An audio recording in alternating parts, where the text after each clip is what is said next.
The busy shop. In the small village of Isiankyo, life moved slowly, the days slipping by like the calm flow of the river that wound its way through the outskirts. The market was modest, the streets were narrow and winding, and the voices of the villagers echoed through the air, always accompanied by the scent of fresh earth and the sound of children playing. It was a peaceful place, where everyone knew each other, and secrets were few.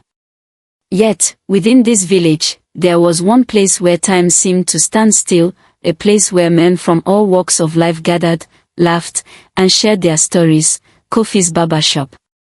Kofi, a man in his early 30s, was known for his hands. His skill with a razor was unmatched in the village. Whether it was a simple trim or a complex shave, his touch was always steady, precise, and unhurried. His reputation had spread far beyond the village, and people traveled from nearby towns just for a chance to sit in his chair. In fact, it was often said that there was no man in the area who didn't feel the touch of Kofi's blade at least once in his lifetime. His shop was always bustling with the chatter of men, old and young, as they waited their turn for the finest haircut in all of Isiankyo. On this particular afternoon, the shop was especially busy. The heat of the sun had driven most of the villagers indoors, but Kofi's place was alive with energy. Kwame, the tall, broad-shouldered farmer from the east end of the village, sat in the corner chair, his eyes half closed as Kofi worked on his hair. Across the room, Yo, a younger, quicker-tempered man from the north, paced nervously, his eyes flicking from Kwame's chair to the door and back again. There was a slight tension in the air, something unspoken, but everyone could feel it. Yo had arrived just moments after Kwame, but it was clear that Kwame had been the first to secure a spot. And yet, Yo was impatient, his foot tapping the floor anxiously as he looked at the clock above the door. He had places to be, things to do. His patience, which had always been a point of pride, was running thin. Why does he get to go before me? Yo muttered, his voice loud enough for Kofi to hear. I've been waiting much longer. Kwame didn't respond immediately. He only shifted in his seat, clearly enjoying the barber's skilled hands as they worked. But Yo's words were a spark, and before long, they were both standing, arguing, their voices rising in the narrow shop. You've had your turn, Yo, Kwame said firmly, his voice low but carrying. I was here first, and I'm not going anywhere until Kofi finishes his work. But Yo wasn't having it. No. I've been here longer than that. He pointed at the clock. And now you're trying to jump the line. The atmosphere in the shop shifted, and the other men, who had been enjoying the calm buzz of the shop, suddenly turned their attention to the two men. Kofi, ever the calm and collected presence, looked up from his work. He met their eyes with a firm yet understanding gaze. Both of you need to settle down, Kofi said, his voice even but strong. You both have your turn. I will finish Kwame's haircut, and you will be next. But no more arguing in my shop. His words were clear, and the authority in them brooked no argument. Yo, clearly frustrated, opened his mouth to protest, but one glance from Kofi was all it took to silence him. Without another word, Yo dropped back into his seat, his arms crossed tightly in front of him. Kwame, meanwhile, let out a deep sigh of relief and gave Kofi a nod of thanks. The tension dissolved almost immediately. The other men in the shop returned to their conversations, the mood lightening once again. Kofi resumed his work, his hands moving with practiced grace. He knew that keeping the peace in his shop wasn't just about cutting hair, it was about maintaining a balance. The rhythm of the shop, its energy, depended on the respect men had for each other, for Kofi himself. As the final snip was made, Kofi stood back and admired his work, smoothing down the last few stray hairs on Kwame's head. Done, he said with a smile, and Kwame stood, adjusting his new haircut in the mirror. Thanks, Kofi, Kwame said, tossing him a coin. As always, it's perfect. Yo was up next, and Kofi motioned for him to take Kwame's spot. Without a word, Yo stood and settled into the chair, the sharp scent of aftershave filling the air. Kofi began cleaning up, sweeping up the stray hair clippings from the floor into a small bag. The sound of the broom sweeping across the floor was oddly soothing, and for a moment, the shop felt calm again, the arguments and tension gone. He could hear the quiet murmurs of conversation in the background, the men chatting about everything from crops to village gossip. It was the kind of peace that Kofi had come to rely on, the kind of peace he worked to preserve in his small, yet bustling shop. But as the last of the clippings were swept into the bag, the door to the shop creaked open. A gust of wind blew in, ruffling the papers on the counter and bringing with it an unusual sense of unease. Kofi paused for a moment, the broom still in his hand. The man who had entered didn't speak, didn't announce himself. His presence alone was enough to command attention. The man's face was hidden behind the dark-tinted windows of a sleek, black car, and as the vehicle came to a slow stop outside the shop, the silence deepened. Something about this visitor felt different, something unsettling. Kofi's heart skipped a beat. It wasn't often that strangers found their way into his small village.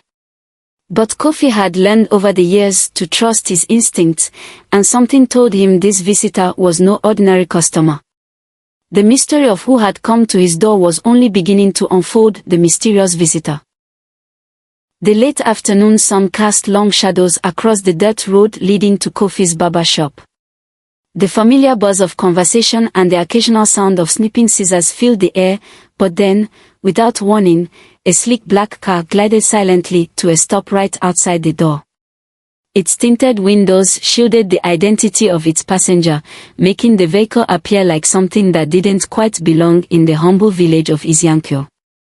The few men in the shop paused mid-conversation, their eyes shifting toward the mysterious car, and then to Kofi, as if waiting for his reaction. But Kofi remained unmoved. He had seen strange things in his time, and this, while unusual, was not enough to rattle him. With a steady hand, he finished sweeping up the last of the hair clippings into the small bag. As he did, his gaze briefly flickered toward the car, then back to the task at hand. Tariq, Kofi's assistant, who had been sweeping another part of the shop, paused as well. He had a knack for reading people and situations, but this was one he couldn't quite decipher. The sound of the car's window rolling down broke the brief silence, and the mysterious figure inside came into view. The person was an elderly man, his face lined with the wisdom of many years, yet his eyes, sharp and knowing, held a power that seemed to command the air around him. His skin was weathered, but his presence was anything but frail. His dark, flowing robes gave him an air of dignity and strength, and the intensity of his gaze was unsettling, almost as if he could see straight through you. Without a word, Kofi walked toward the vehicle. The car's door was still slightly ajar, but the stranger didn't move, didn't offer any greeting. There was something unspoken between them, a quiet understanding that did not require words. Kofi stood for a moment, his gaze steady, before he silently handed the small bag of hair clippings to the stranger. Akofa, the elderly figure, took the bag with a deliberate, almost ritualistic slowness. The faintest of nods passed between the two men, an acknowledgement of the exchange. No words were spoken. Kofi remained silent, as though he was fully aware of the unspoken rules of the encounter. Without another glance or any further motion, Akofa signaled for the driver to begin moving the car, and just as swiftly as he had appeared, he was gone. The sound of the car's engine faded into the distance, leaving behind an eerie quiet that seemed to linger in the air. The shop slowly returned to life, the men resuming their chatter, though something had changed. The air felt different, as if the weight of something mysterious hung in the room. Tariq, who had watched the entire exchange from the corner of the room, stood frozen for a moment, his eyes wide with curiosity. He had never seen anyone like Akofa before. The elderly man's presence had been almost otherworldly, and the exchange had felt significant, though no words had been spoken. Tariq had worked with Kofi long enough to know that his boss wasn't one to be fazed by much, but even Kofi had seemed unnervingly calm in the face of such a strange visitor. Kofi's hand brushed the counter as he gathered the stray hairbrushes and tools. He glanced at Tariq, who was still standing motionless, his brow furrowed in thought. Kofi's face was unreadable, his expression as steady as ever. "You saw that, didn't you?" Tariq asked, his voice low. Kofi didn't immediately respond. He kept his focus on the small task in front of him.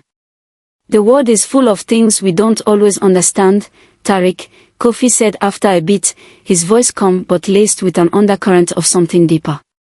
"Some visitors come and go, and they leave us with more questions than answers." Tariq nodded slowly, his curiosity growing. He had learned long ago not to press Kofi for details when the older man didn't offer them freely. But this encounter was different. There was something about the way Kofi had handled the visitor, the way he seemed to know exactly what was required, that struck a chord with him.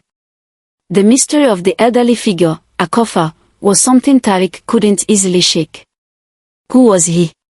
What was the significance of the bag of hair? And why had Kofi not questioned it? As Kofi turned back toward his assistant, the last traces of the car's presence faded from the street, but the feeling in the air remained. "Go on, Tariq," Kofi said, gesturing toward the door. "We've still got work to do. The evening rush will be here soon."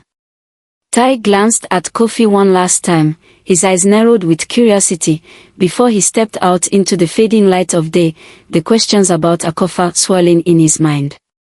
The enigmatic visitor had left the village just as quickly as he had arrived, but in doing so, had set in motion a chain of events that neither Kofi nor Tariq could have foreseen, the rumors of Isiankyo. Isiankyo was a village that had known the hardships of life for as long as its elders could remember. Despite the relentless work of its people, the quiet rhythms of daily life had not yielded the prosperity that seemed just out of reach. The men, strong and determined, worked tirelessly under the scorching sun, plowing fields, crafting tools, and laboring at the local market, but their efforts never seemed to bring them out of the shadows of poverty.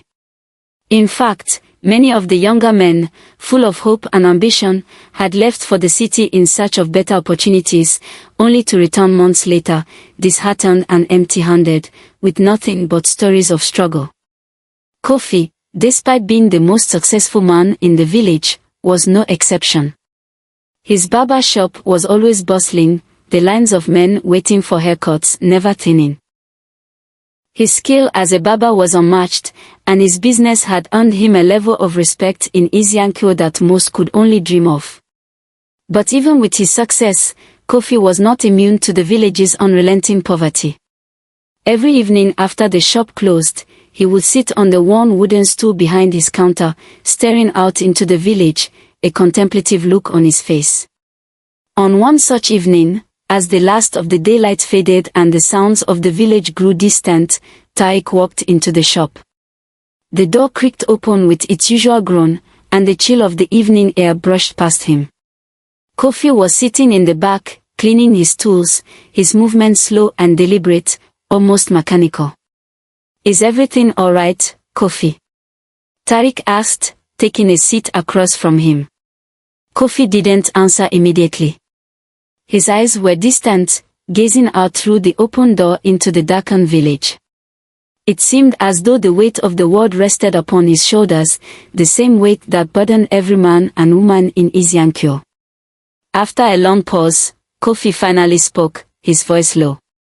"This village, it has never known anything but struggle. We work hard, but it feels as if the earth itself holds us in place, keeping us from rising." Tariq nodded, though he could feel a flicker of frustration in Kofi's words. He had worked alongside Kofi long enough to know the man didn't often speak of his own frustrations. But something had changed in the air, something that seemed to have shifted in Kofi's very being. "You know, Kofi," Tariq said, trying to offer some optimism, "maybe there's a way out. Maybe we need to change how we think, try something different." It's not always about working harder, but working smarter.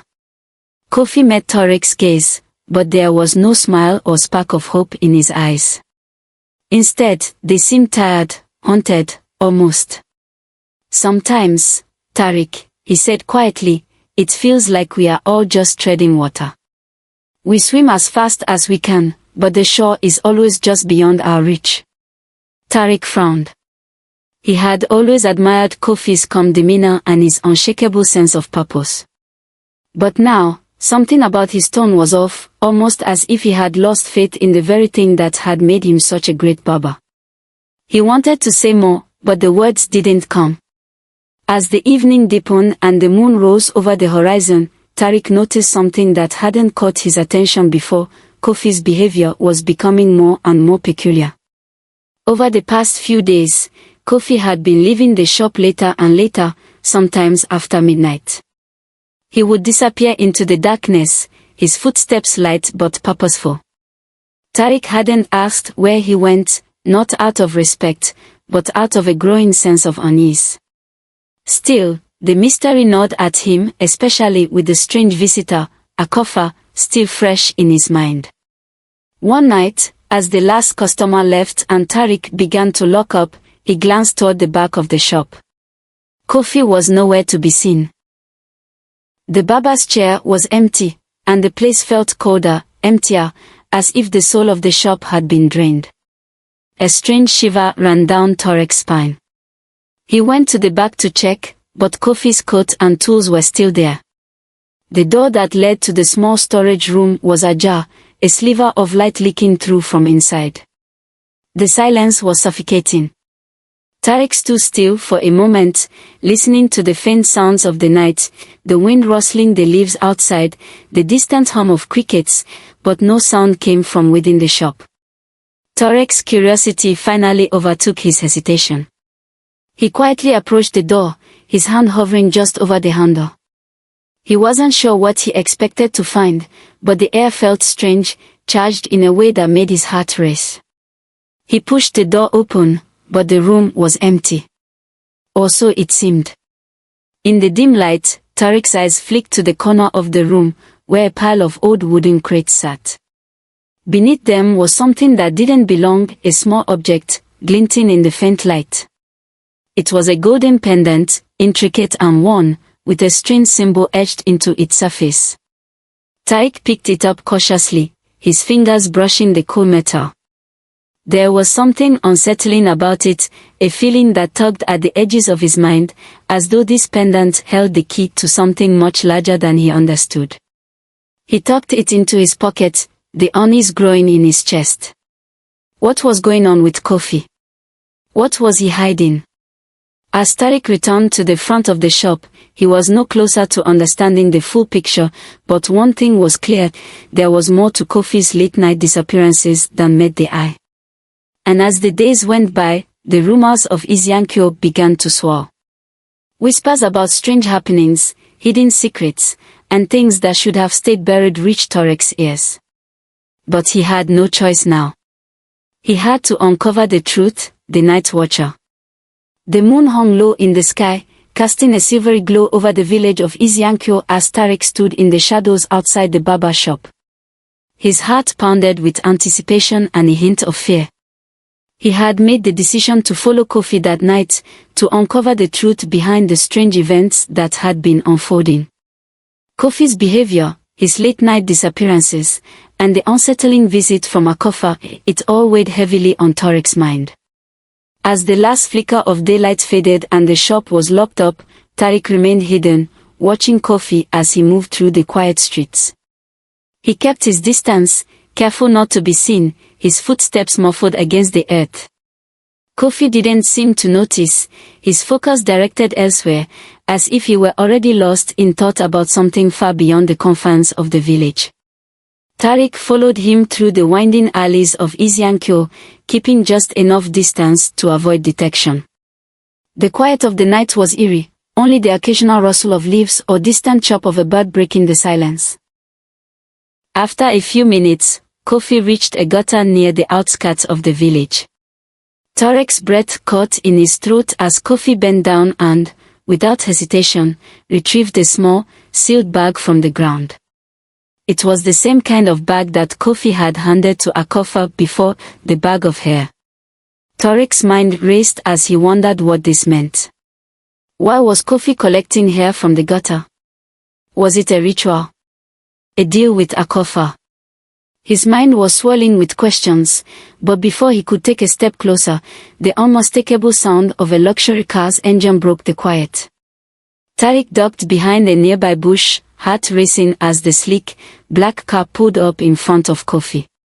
The windows were tinted, and once again, no one could be seen inside. As the car stopped, the window slowly rolled down, and Tariq's breath caught in his chest when he saw Akofa sitting in the car, his eyes hidden behind dark glasses, his presence as intimidating as ever. Without a word, Kofi handed the bag to Akofa, who accepted it with that same eerie, knowing smile. Tariq felt a chill run down his spine as he watched the exchange. It was as if everything in the village had suddenly become more sinister, and the mysteries surrounding Kofi were deeper than he had ever imagined.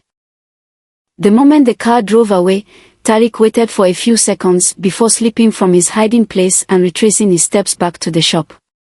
His mind was in turmoil. What was Kofi involved in? What was the significance of the hair? And why was Akofa involved in all of this? Tariq had hoped for an answer, but all he had now were more questions, and a deep, gnawing sense of dread. The next morning, Tariq arrived at the shop early, hoping to confront Kofi. The shop was quiet as he entered, the soft morning light spilling through the windows, casting long shadows across the floor. He found Kofi already at work, setting up the chairs and polishing the mirrors. Tariq hesitated for a moment before speaking. Kofi, I need to know what's going on. Last night, I saw you with the bag of hair. And I saw Akofa again. What's happening? Kofi froze for a moment, his back stiffening as he turned slowly toward Tariq. His face, usually calm and composed, was now hard and unreadable. The warmth in his eyes had vanished, replaced by a defensive coldness that sent a shiver down Tariq's spine. That's none of your business, Tariq, Kofi said, his voice low but firm. I've told you before, and I'm telling you again. Stay out of it. Tariq stood his ground, frustration bubbling inside him. But it's my business, Kofi. We are friends. You can't just keep secrets like this. I saw you with him. I saw the way you gave him the bag. This isn't normal. Kofi's jaw clenched, and for a moment, Tariq thought he might say more. But instead, Kofi let out a sharp breath and shook his head. You don't understand. I've made decisions that you won't understand. I'm doing what I have to do. Before Tariq could respond, Kofi turned away, his back once again to his assistant. Just focus on your work, Tariq. Don't worry about things you don't understand. Tariq felt the anger rising within him, but he swallowed it down. There was no point in arguing further. It was clear that Kofi wasn't going to open up. But Tariq couldn't shake the feeling that something was terribly wrong. The hair, the mysterious exchanges, and Akofa's cryptic presence all pointed to something dark and hidden beneath the surface. As he watched Kofi continue his work in silence, Tariq made a silent vow to himself. He would find out what was really going on, no matter the cost. He couldn't let his friend, or his village, be dragged into something they didn't fully understand. And so, Tariq set his mind on one thing, uncovering the truth behind Kofi's secret dealings, and the eerie connection between the Barber and the mysterious Akofa. Something told him that the answers he sought were buried deep in the shadows, and that it was up to him to bring them into the light. The discovery. For the next several nights, Tariq became a man on a mission. He couldn't shake the question swirling in his mind: what was the real connection between Kofi and Akofa? Why had Kofi, his friend, become so entangled in these dark dealings?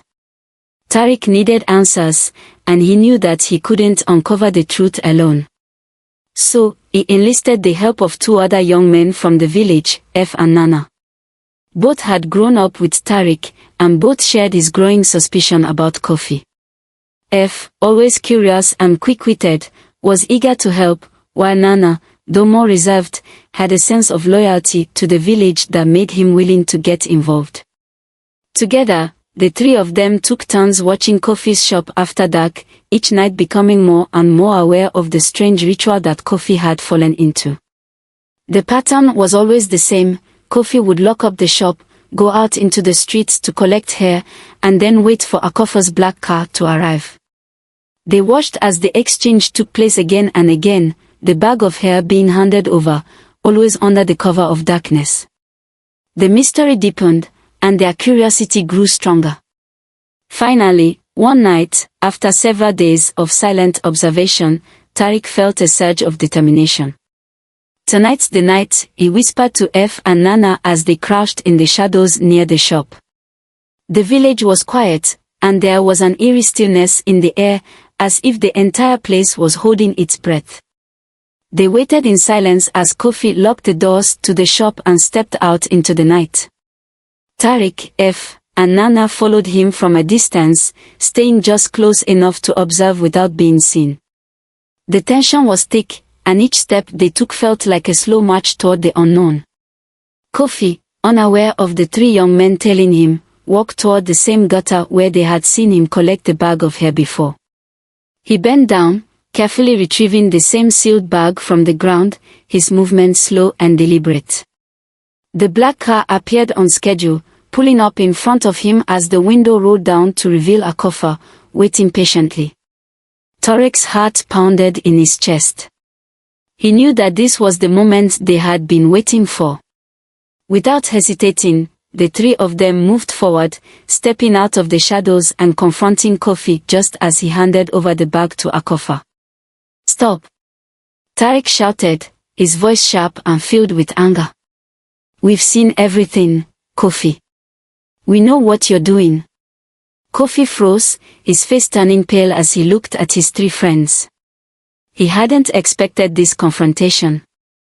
Akofa, too, glanced over with his dark sunglasses, but he didn't move. His presence, cold and unsettling, made the air around them feel even heavier. "You don't understand," Kofi said, his voice trembling. "Please, just let it go. This isn't what you think." But Tariq wasn't about to back down. "No, Kofi, we deserve to know. What's going on? Why are you giving him the hair?" Kofi's shoulders slumped, and for the first time, he looked defeated. He glanced at Akofa, who simply stared back, unfazed by the confrontation. Kofi hesitated for a long moment before finally speaking, his voice barely a whisper. "I've been doing this for months," Kofi confessed, his voice shaking with fear. "It's part of an ancient secret society. They promised me wealth, success, everything I ever wanted. I was desperate, Tariq. You know how hard things have been in this village. The poverty, the endless struggle. I couldn't take it anymore. So when Akofa approached me with this deal, I agreed." Tariq, F, and Nana listened intently as Kofi continued, his eyes filled with a mixture of shame and fear. "The hair, it's used in a dark ritual. A ritual that steals the destinies of the people in this village.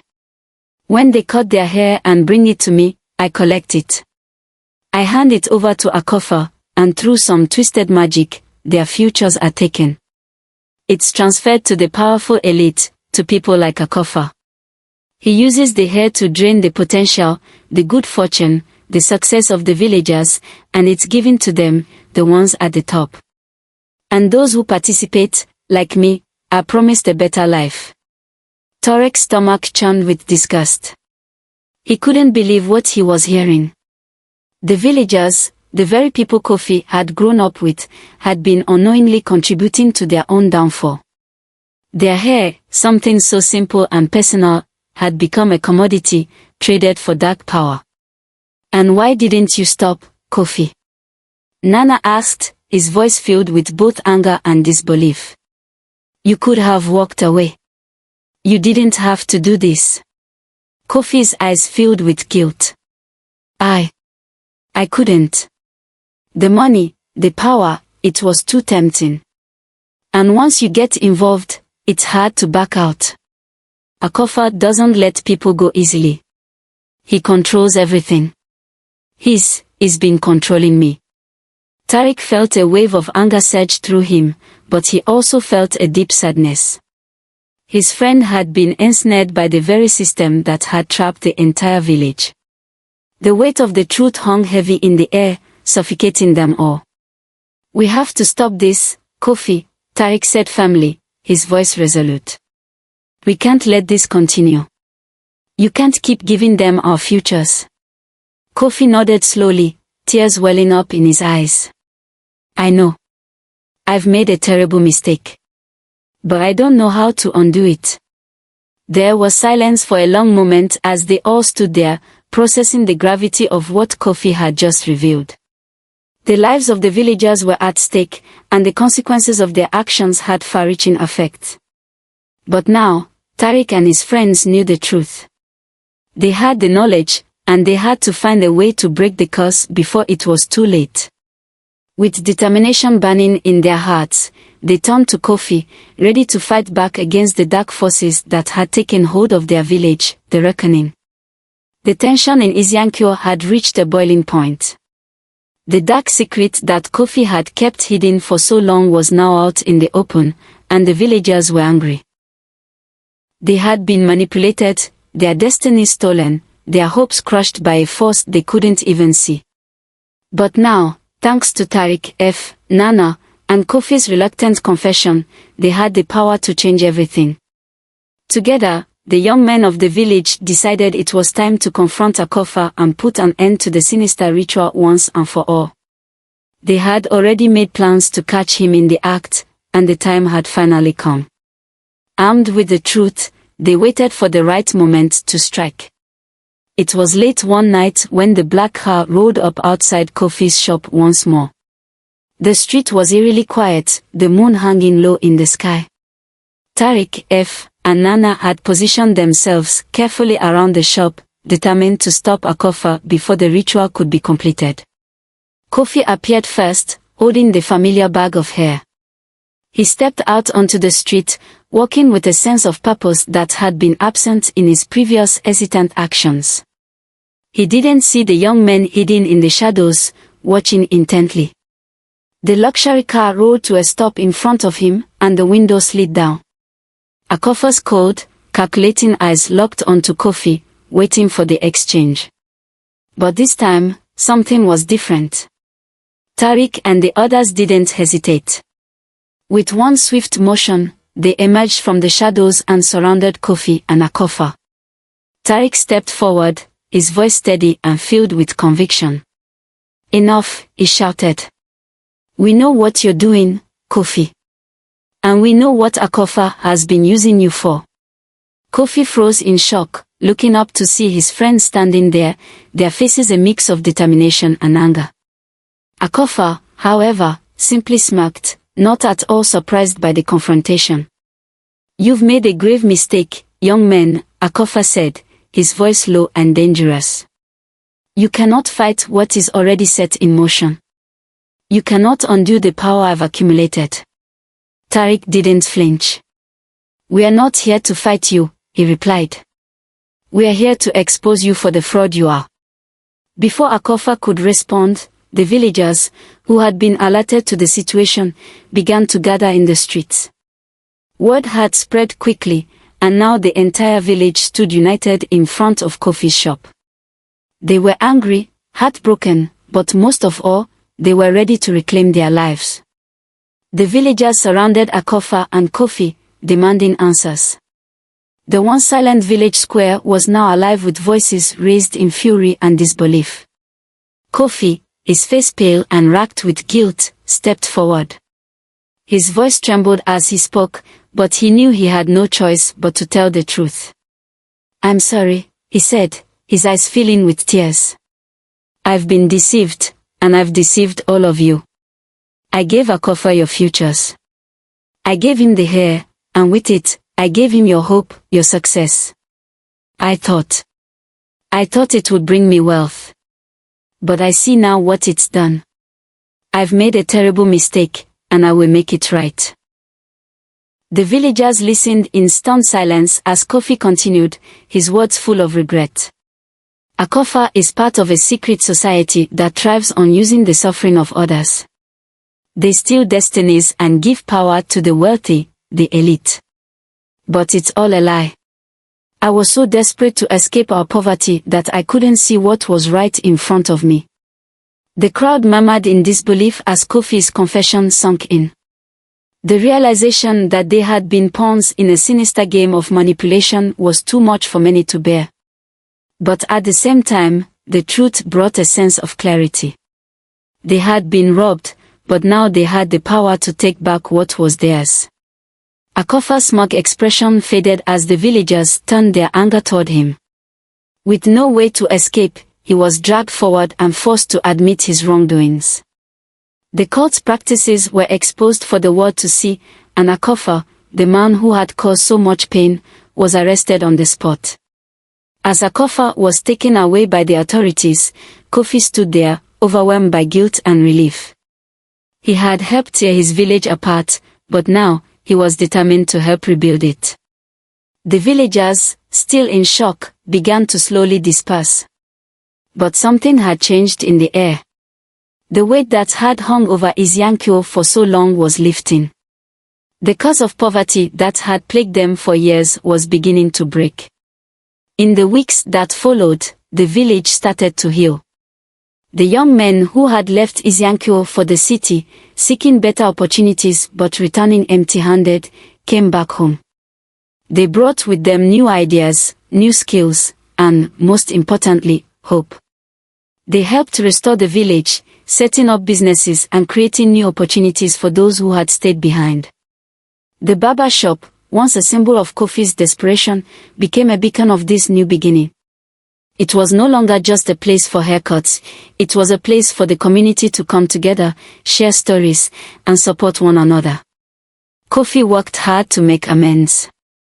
He apologized to every villager he had wronged, and with time, his sincerity began to shine through. He made it his mission to help the village rebuild, using the skills he had learned from the dark deal to teach others how to thrive without resorting to dishonesty. Izyankyo, once a village shackled by poverty and fear, was reborn. Trust was restored, unity was stronger than ever, and the barber shop stood as a symbol of the village's triumph over darkness. Together, the people of Izyankyo had overcome the lies and broken free from the curse of their past. And so, with the truth now out in the open and the village united, a new chapter began. The future, once stolen from them, was now theirs to shape. The people of Izyankyo would no longer be pawns in someone else's game, they would be the masters of their own destinies.